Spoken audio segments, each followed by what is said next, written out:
چلے اسی تنخواہ میں سے جب بندہ بڑے بیٹے کی شادی کر کے بہو بیاہ کے لے آئے تو پھر بھی کام چلتا ہے.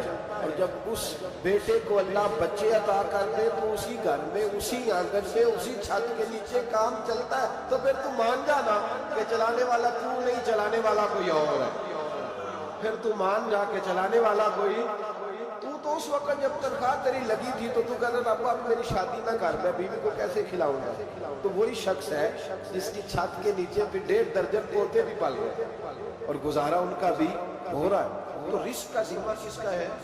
اللہ کا ذمہ. اب ہمیں پتہ ہے پہلی بات تو پریشانی اس لیے اتار دینی چاہیے کہ ذمہ ہمارا ہے ہی نہیں. اب دوسری بات یہ کہ ذمہ داری کس کی ہے؟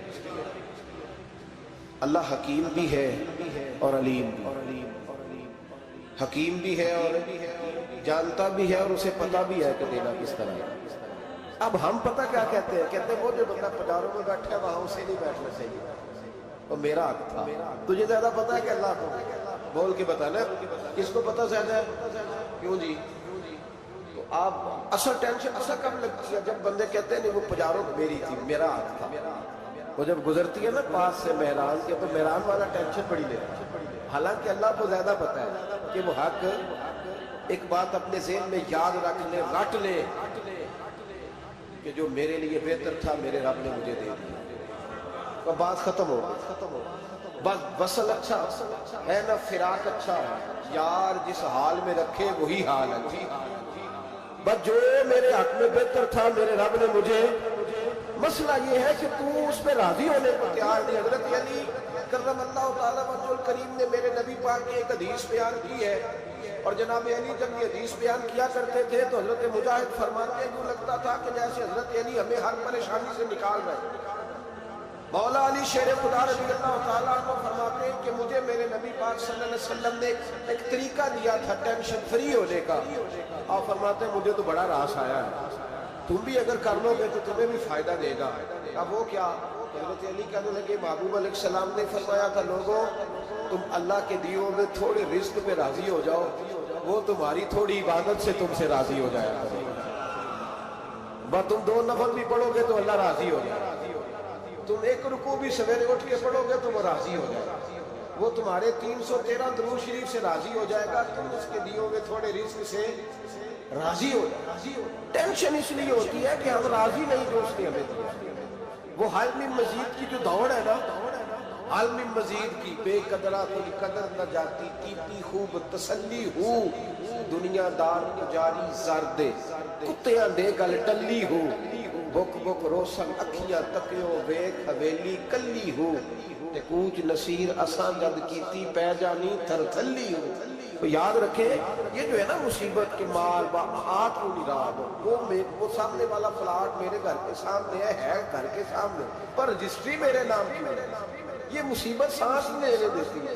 موٹر سائیکل کھڑی کرتا ہے نا جب آ کے دکان سے روٹی کھانے آتا ہے, دفتر سے گھر آتا ہے, کاروبار سے آتا ہے, تو جہاں موٹر سائیکل کھڑی کرتا ہے وہ ٹینشن بڑی ہے کہ کبھی میری ہو جائے نا یہ بن جائے تو میں یہاں بھی بورڈ لگاؤں اپنے نام. اس نے مالی پریشانی پیدا کی. تو کس حال میں ہے کیونکہ تو نے اپنا یہ حال خود نہیں بنایا. جس نے بنایا ہے وہ بڑا بہتر جانتا تھا کہ تو اسی حال میں اسے اچھا لگے. تو اسے اسی حال میں ایک بزرگ تھے تو ان کی طبیعت بڑی علیل ہو گئی, بیمار ہو گئے تو اللہ نے آزمائش دی تو کیڑے پڑ گئے. ایک کیڑا یہاں سے کھا رہا تھا, اللہ والے بڑے راضی رہتے ہیں اس کی رضا. تو کیڑا یہاں کھا رہا تھا تو نیچے گر گیا تو بابا جی نے اٹھا کے پھر وہاں رکھ لیا. کہنے لگے جب اس نے تیری ڈیوٹی مجھے کھانے کی لگائی ہے تو میں اس بات پہ راضی ہوں تو نیچے کیوں گرتا ہے. بٹ ٹھیک ہے کھا, جب اس نے تجھے ڈیوٹی جو تیری لگائی. سالبہ بن عبد الرحمن ایک صحابی تھے. سالبہ نبی پاک صلی اللہ علیہ وسلم کی خدمت میں آئے, کہنے لگے یا رسول اللہ صلی اللہ علیہ وسلم غربت بڑی ہے, میرے لیے دعا کریں اللہ زیادہ مال دے. تو محبوب صلی اللہ علیہ وسلم سے فرمایا تو جس حال میں اچھا ہے وہ تیرے لیے بہتر ہے, اس میں تو ہے وہی حال تیرے لیے. مشکل ہے نا یہ جواب. کہتے پیر صاحب فلان جگہ سے تویز آیا وہاں تو بارے نے آرے ہو گئے تو آپ کے ہاں. تو میں کہتا ہوں یہ تویز دینے والا اگر تویز دے کے امیر بناتا ہے تو پہلے خود کیوں نہیں بنتا. یہ خود تو 150 کا طویل بیچ رہا ہے، اپنی بیچارے کی حالت یہ ہے۔ اگر اتنا ہی طویل اس کا چلتا ہوتا تو پہلے 5 جو پجاروں اس کے دروازے پہ کھڑی ہوتی۔ عجیب چکر ہے اور عجیب جگہ لوگ الجھ گئے، سمجھتے ہی نہیں بات کو۔ یا رسول اللہ صلی اللہ علیہ وسلم دعا کر دے تو معبود نے کیا فرمایا؟ فرمایا تو جس حال میں ہے نا وہ حال تیرے لیے بہتر ہے، اسی میں رہ۔ کہ نہیں حضور دعا کر۔ فرمایا سال بعد تو باز آ جا، حضور دعا کری۔ فرمایا تو باز آ جا، 2-3 دفعہ کا ضد کی۔ محبوب نے فرمایا جا پھر اللہ تجھے زیادہ پیسے دے گا۔ چند بکریاں خریدی، اتنی برکت ہوئی کہ بکریوں کے ریوڑ بن گئے۔ پھر کچھ بکریاں بیچ کے گائے خرید، ان کے بھی ریوڑ ہو۔ پھر کچھ اونٹنیاں لے لی، ریوڑ ہی ریوڑ۔ پہلے 5 وقت مسجد میں آتے تھے، اب فجر اور عشاء رہ گئی۔ پھر مال زیادہ ہوا تو مدینے شہر میں کوئی جگہ ہی نہیں، مدینے سے باہر حویلی خریدی، پھر جمعہ ہی رہ گئے۔ جمعے کے جمعے آتے، زکوٰۃ کا حکم آیا۔ میرے نبی کریم علیہ السلام نے حضرت ابو ہریرہ کو بھیجا، فرمایا جا اسے کہہ تیری زکوٰۃ بنتی ہے 2.5%۔ 10 کروڑ روپیہ ہو تو کتنی زکوٰۃ بنتی ہے؟ بھئی 1 کروڑ کی 2.5 لاکھ ہوئی، 10 کروڑ کی کتنی ہوئی؟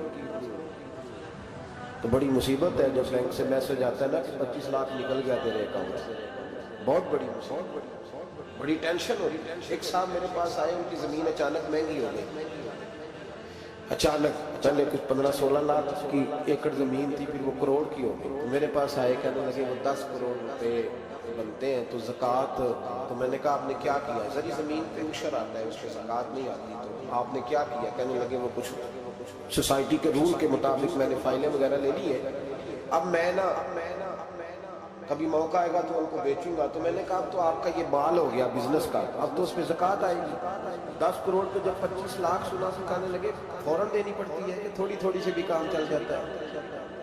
تو میں ان کا چہرہ دیکھنے لگا، میں نے کہا نہیں وہ تو آپ کو پتہ ہے، ویسے حضرت عمر فرمایا کرتے تھے بانٹ کے نہ دو، کوشش کرو کسی ایک کوئی دو، چلو کسی کا تو کچھ بچ جائے، تو ایک کوئی دینی چاہیے۔ کہنے لگے تو مطلب یہ ایسا ہی حکم ہے؟ میں نے کہا آپ کسی اور سے تحقیق کر دیں۔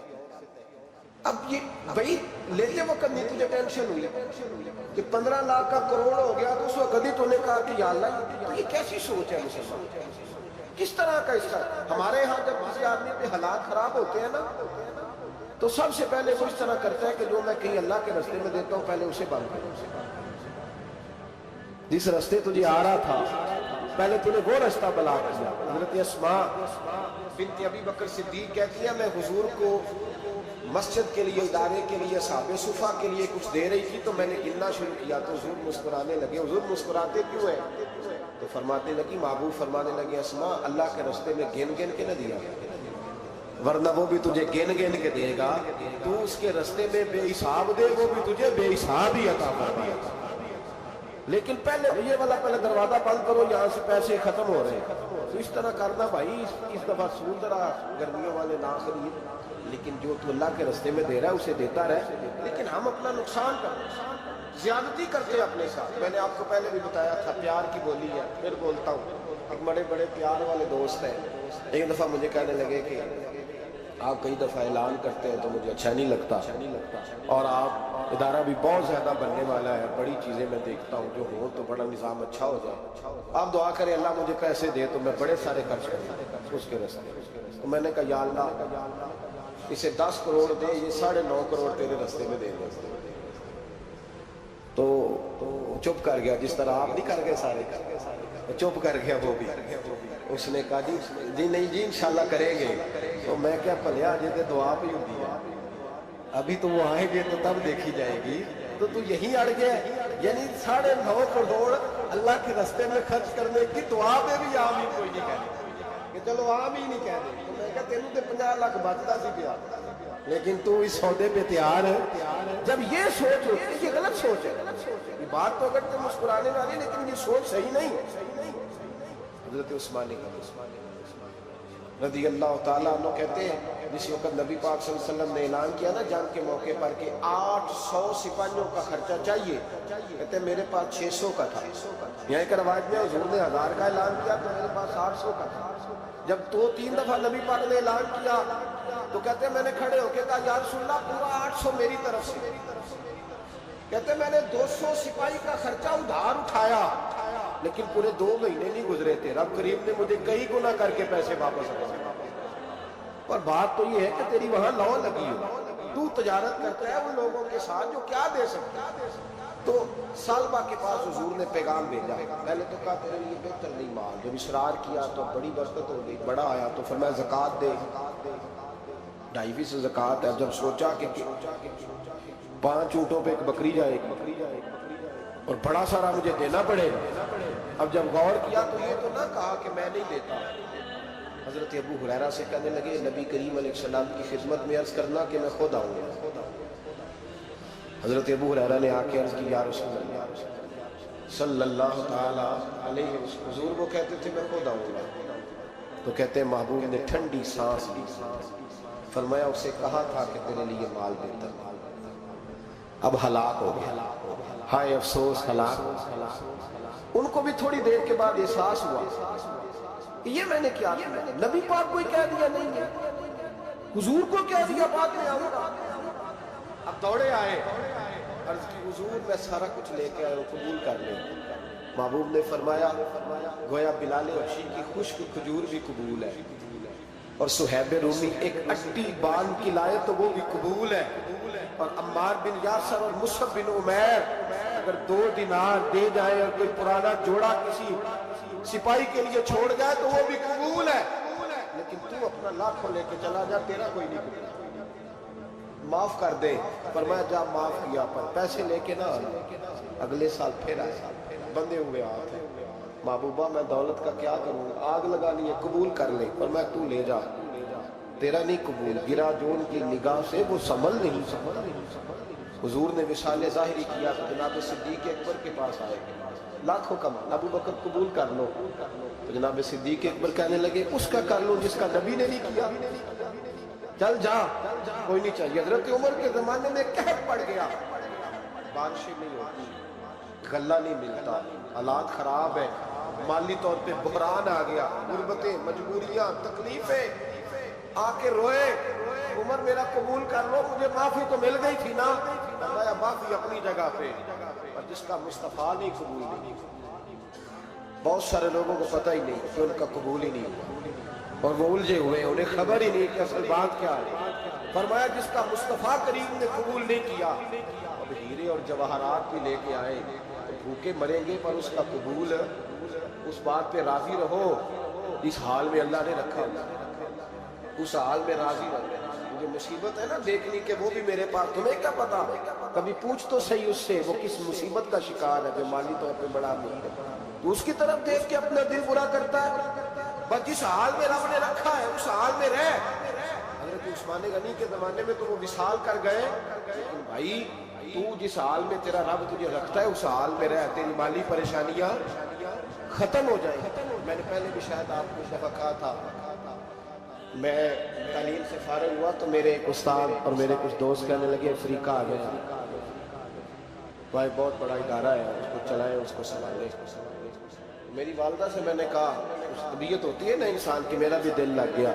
میری اماں پڑھی نہیں تھی لیکن اللہ نے دانائی بڑی عطا کی، حکمت بڑی تھی، سیانی بڑی تھی۔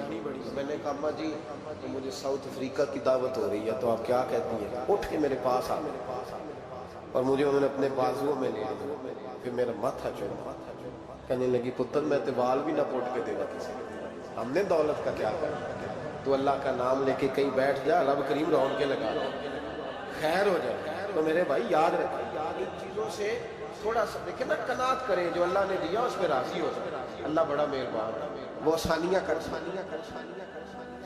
تو یاد رکھیں میرے رسول کریم علیہ السلام نے ایک تو ہمیں درس یہ دیا ہے کہ تو سمجھ جا، قرآن نے ہمیں بتایا ہے کہ روزی تیری ذمہ داری نہیں، روزی کس کی ذمہ داری ہے؟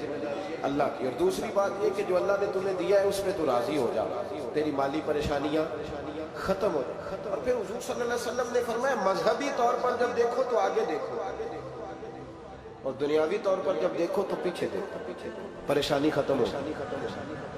مذہبی طور پر جب دیکھو، جو 5 نمازیں پڑھتا ہے وہ تہجد پڑھنے والوں کو، اور جو تہجد پڑھتا ہے وہ اشراق چاشت پڑھنے والوں کو، اور جو بندہ اشراق اور چاشت پڑھتا ہے پھر اس کو دیکھے جو سارا دن مصطفیٰ پہ درود پڑھتا ہے۔ اوپر اوپر دیکھے کہ میں نے اور نیک ہونا ہے اور نیک، اور جب مالی معاملہ ہے تو پھر نیچے دیکھ۔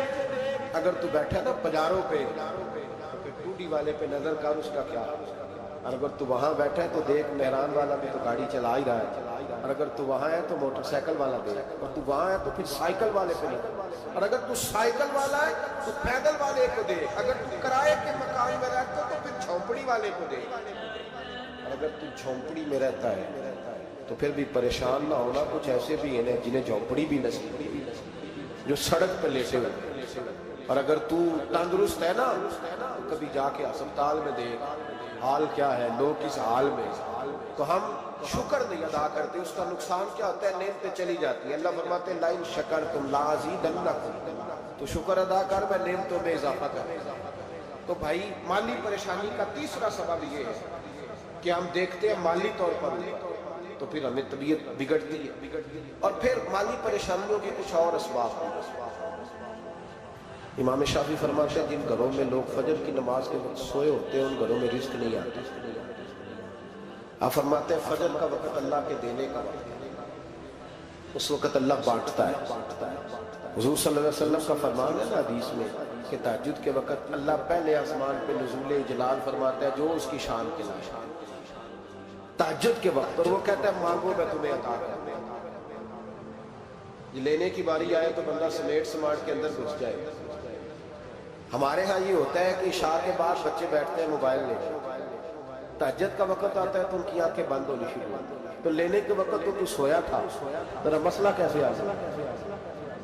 بھائی جب کوئی آدمی خیرات بانٹ رہا ہو تو جو پیالہ پیچھے کر لے اسے ملے گا؟ کہتے اس وقت آنا جب میں بانٹ رہا تھا، اب تو کدھر آ گیا ہے؟ مثال دے رہا۔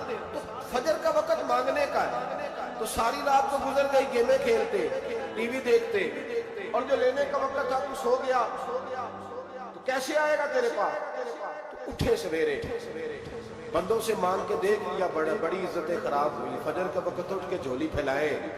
میرے رسول پاک علیہ السلام فرماتے ہیں، رب فرماتے ہیں جب بندے میرے آگے جھولی پھیلاتے ہیں مجھے شرم آتی ہے۔ کسے چنے آیا گلاب تائیں، کسے جا کے کلی نو چومے آئے، کسے چومے آیا دی چوکھٹ نو،